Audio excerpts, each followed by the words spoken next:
Prabowo Subianto semakin dicintai masyarakat Indonesia berkat kebijakannya yang berpihak ke rakyat.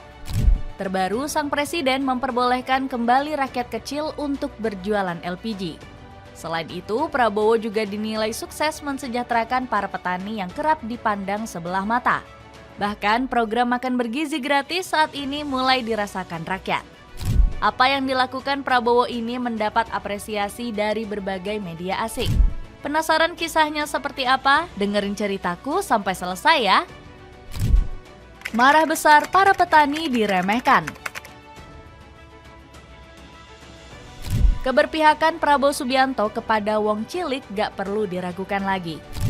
Buktinya Prabowo peduli dengan para petani yang selama ini jadi tulang punggung pangan bagi Indonesia. Sang presiden memberikan perhatian khusus kepada jutaan petani tanah air. Bagaimana tidak, RI1 telah membuat lega para petani dengan menghapus riwayat utang mereka. Kita tentunya berdoa bahwa seluruh petani dapat bekerja dengan ketenangan, dengan semangat, dan dengan keyakinan bahwa rakyat Indonesia menghormati dan menghargai para produsen pangan yang sangat penting bagi kehidupan bangsa dan negara, ungkap Pak Prabowo. Kebijakan mulia Presiden ke-8 RI ini membuat para petani semakin jatuh hati. Apalagi Pak Prabowo nggak pernah sungkan untuk menunjukkan kecintaannya terhadap petani. Terbukti ex-Danjen Kopassus ini sampai marah-marah karena profesi petani sempat diremehkan. Pasalnya para pengusaha penggilingan padi berbuat nggak adil ke petani. Kelompok pebisnis ini membeli gabah petani di bawah harga yang sudah ditetapkan pemerintah. Padahal Prabowo sudah mematok harga gabah di angka Rp6.500. Ada kasus-kasus yang masih di bawah harga karena mungkin kaitannya dengan kadar air, kaitannya dengan rendemen dan sebagainya. Ucap Sutarto Alimuso selaku Ketua Persatuan Pengusaha Penggilingan Padi dan Beras. Bukannya menerima, Pak Prabowo justru marah besar dengan silat lidah Sutarto. Nggak heran emosi RI1 meledak-ledak karena petani semakin diremehkan di mata pengusaha. Jangan selalu korbankan petani. Selalu dengan alasan kadar air lah, rendemen lah, kualitas lah. Saya sudah lama jadi orang Indonesia. Saya sudah tahu cara-cara orang kecil, orang tidak berdaya selalu dikorbankan. Bahkan Pak Prabowo berencana bakal mengambil alih urusan jual beli ini. RI1 nggak mau lagi pengusaha berbuat curang ke petani yang sudah bekerja keras. Kalau perlu pemerintah yang akan mengoperasikan penggilingan padi. Pemerintah Indonesia sekarang punya kekuatan. Saya bisa buka ribuan penggilingan padi. Petani harus menang. Tutup presiden kesayangan rakyat Indonesia ini. Ambisi besar sejahterakan rakyat kecil. Kemarahan Prabowo terhadap para pengusaha sebenarnya dapat dimaklumi. Pasalnya sang presiden dikenal sebagai sosok yang dekat dengan wong cilik dan ingin melihat mereka hidup sejahtera. Keinginan sang presiden bahkan ia sampaikan sejak dilantik menjadi presiden. Ketua Umum Gerindra itu berjanji akan mengutamakan kepentingan rakyat di atas segala-galanya. Kami akan menjalankan kepemimpinan pemerintah Republik Indonesia dengan tulus, dengan mengutamakan kepentingan seluruh rakyat Indonesia. Kami akan mengutamakan kepentingan rakyat di atas segala kepentingan, apalagi kepentingan pribadi kami, ujar Prabowo dalam pidatonya yang patriotis. Sang presiden juga menegaskan bahwa dirinya ingin menyejahterakan rakyat miskin. Kami ingin menghilangkan kemiskinan dari bumi Indonesia. Kami ingin agar nggak ada warga usia 70 tahun masih menarik becak. Nggak ada lagi anak-anak usia 10 tahun badannya seperti usia 4 tahun. Hari ini, bukan nanti. Supaya kita bangkit, hebat, makmur, nggak jadi negara yang mengemis. Ucapan Prabowo tersebut nggak cuma sekadar omon-omon belaka. Buktinya pria 73 tahun ini membatalkan kenaikan PPN menjadi 12% pada tahun 2025. Bahkan Ketua Umum Gerindra tersebut mengalihkan kenaikan tarif tersebut hanya untuk barang-barang mewah. Nggak heran wong cilik semakin merasakan kepedulian RI1. Kebijakan Prabowo kembali teruji saat rakyat berdesak-desakan mengantri gas LPG. Buktinya dirinya langsung mendesak agar distribusi gas mudah dijangkau warga.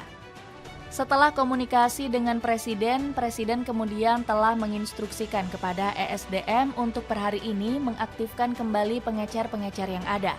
Ujar Sufmi Dasko Ahmad selaku Wakil Ketua DPR RI. Gak heran kebijakan ini membuat rakyat kecil senang dan bahagia. Pasalnya distribusi gas LPG bersubsidi kembali normal berkat langkah merakyat Pak Prabowo. Dapatkan korek kuping multifungsi untuk telinga hingga pembersih kamera cuma 60 ribuan. Cek linknya di bawah ini. Program hebat yang mulai berjalan. Presiden Prabowo memang gak pernah kehabisan program hebat untuk Indonesia. Kebijakan makan siang bergizi yang dijanjikan sang presiden akhirnya resmi berjalan di 26 provinsi. Bahkan meskipun baru 1 bulan berjalan, program ini menyasar 3 juta anak di penjuru tanah air. Nggak tanggung-tanggung, pemerintah berani mengalokasikan dana 71 triliun rupiah. Anggaran tahun 2025 yang jelas adalah 71 triliun. Itu merupakan komponen utama yang akan digunakan untuk mendukung pelaksanaan program di tahun ini. Ujar juru bicara Kantor Komunikasi Kepresidenan, Philips J. Vermonte, dilansir dari Detik. Bukan hanya anak sekolah, ibu hamil dan balita juga akan menjadi penerima manfaat MBG. Satuan pelayanan akan terdiri dari 3.000. Basisnya adalah data sekolah karena geospasial sekolah kan statik. Setelah itu kita akan tambah dengan ibu hamil, busui, dan anak balita. Ujar Dadan Hindayana selaku Kepala Badan Gizi Nasional. Berjalannya program ini membuktikan Prabowo sukses menepati janji politiknya kepada rakyat. Padahal program ini mulai berjalan saat masa jabatannya belum genap 100 hari. Hebatnya lagi, RI1 ini sukses membungkam kritik yang menyebut kebijakan MBG bikin APBN boncos. Insya Allah akhir 2025 ini berhasil. Ini proyek besar dan tidak ringan. Fisiknya tidak ringan, tapi saya jamin dananya ada. Saya jamin dananya ada untuk semua anak-anak Indonesia yang makan. Ujar sang presiden dengan optimis. Kesuksesan program MBG semakin membuktikan Prabowo peduli kesejahteraan rakyat. Dapatkan herbal pelangsing ampuh dari Citin Citosan dengan cek link yang ada di bawah ya. Tanggapan media asing. Program makan bergizi gratis dari Prabowo Subianto langsung bikin kagum media asing. Surat kabar France 24 mengapresiasi tinggi pelaksanaan kebijakan dari RI1 ini. Siswa kelas 2 Halifa Adrian berseri-seri setelah menghabiskan makan siang gratisnya, berupa nasi, ayam, sayur, dan pisang di sebuah sekolah dasar di Jakarta Timur. Ungkap France 24.